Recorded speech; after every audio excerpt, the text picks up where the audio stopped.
Hello, welcome back to Mayday Media.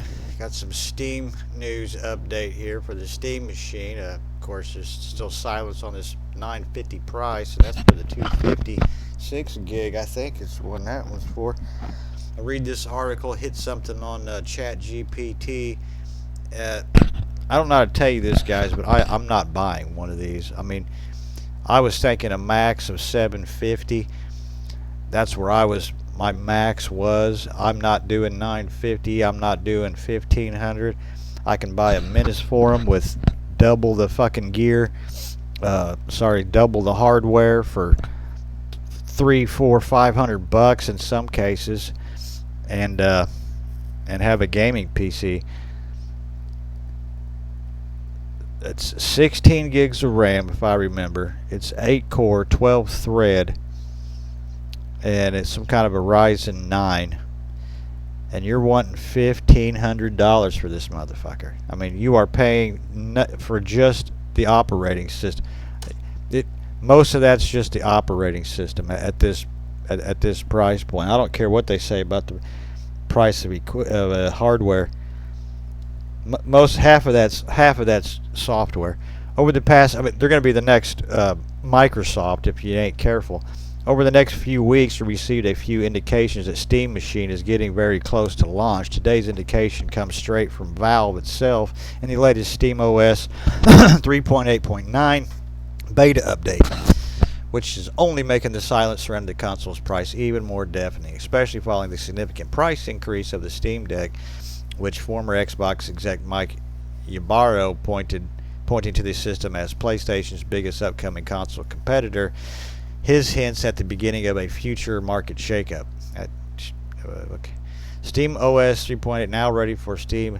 Over the next weekend, Valve pushed out new SteamOS 3.8, introducing new fixes that are being tested. For those waiting for the Steam machine, the most significant change is the addition of the initial support for upcoming Steam machine hardware. Unfortunately, we do not know what this initial support entails, but this addition remains significant, as it suggests the system could only be a few weeks away, as suggested earlier this month by the addition of the welcome tour to the Steam back end. So what they're thinking is, because of this release, we're going to have that on time, like it said this time, but I don't count on it. I guarantee you they're going to wait towards the holidays. I don't know, maybe not, but if this Steam machine comes with that Halo 3 or something, I mean, that might be a plus, but I haven't even heard nothing about that. The Steam, or not Halo 3, I'm sorry, Half-Life 3, I believe it is. The Steam frame is also coming very soon. The Steam machine is only a third of Valve's hardware lineup for 2026, as the company also launched a new Steam controller last month. Now, I would like to have that controller, and I will probably eventually get that if I do start hitting some gaming. It's gearing up for the release of Steam Frame VR headsets. Like the Steam machine, the VR headset was supposed to launch earlier this year, but was delayed due to the price of the components, RAM, especially the entire gaming industry. With so many indications that both Steam Machine and Steam Frame are close to launch, the silence on their price is really telling. Anyway, back in November, the gaming community met Valve's 2026 hardware lineup with excitement, but things went sour quickly. Ramageddon began, driving RAM prices up, followed by price increases for SSDs and other components. The impact was immediately felt across the board. Sony, Microsoft, Nintendo all increased their prices of their consoles, as did Valve with the Steam Deck.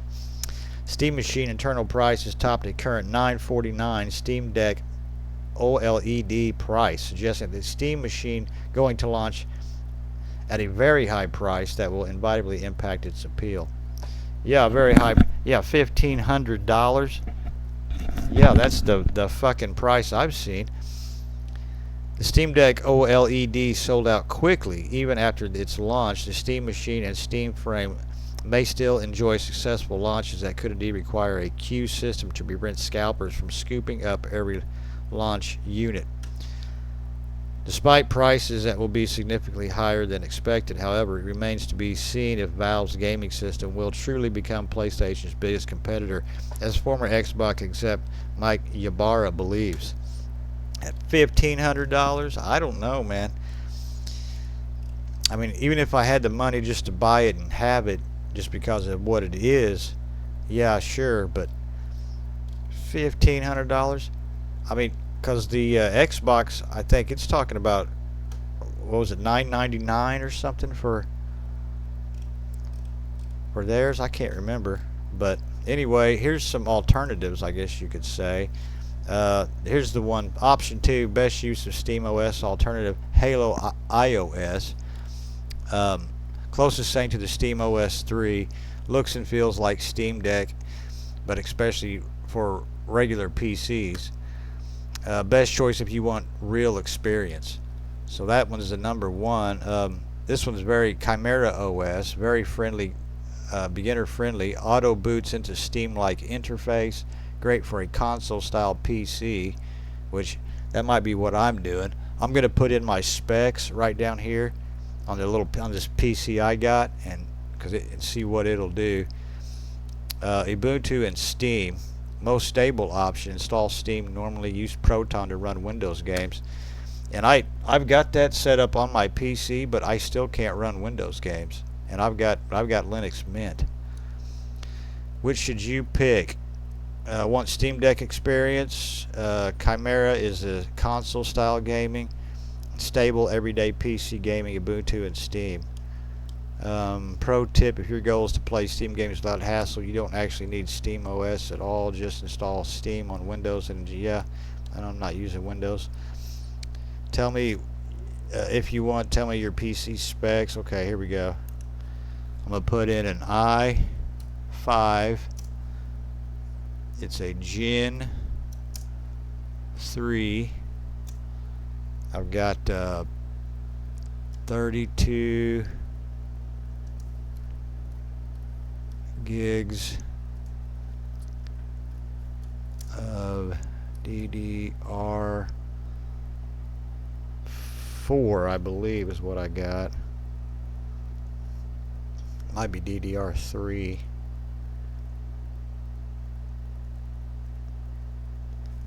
32 gigs of RAM.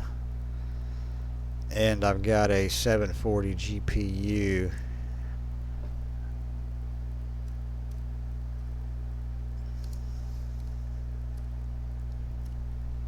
Let's see what it says.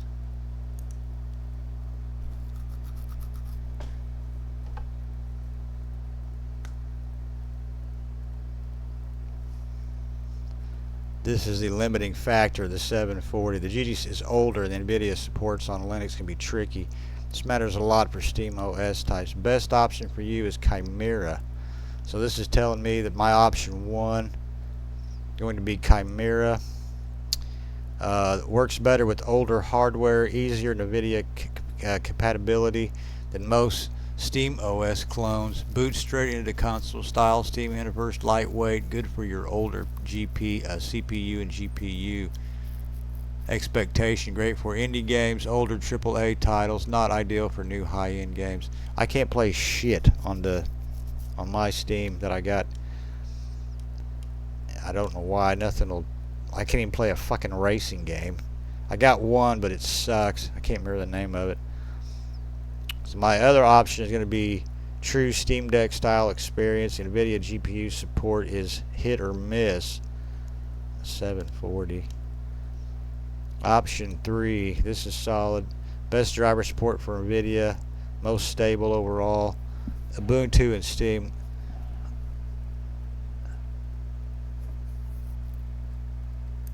What's this here? GE Proton 7. You can use Steam Play to test games in your library that have not been verified with the supported. Enable Steam Play for all other titles. Steam Play, GT Proton 17. Maybe I'll try that. I don't know.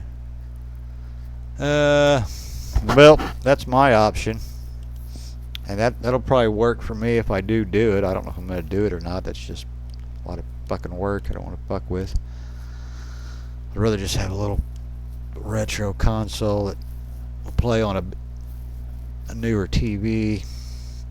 Anywho, I'm going to get off here. Like, subscribe. Appreciate you.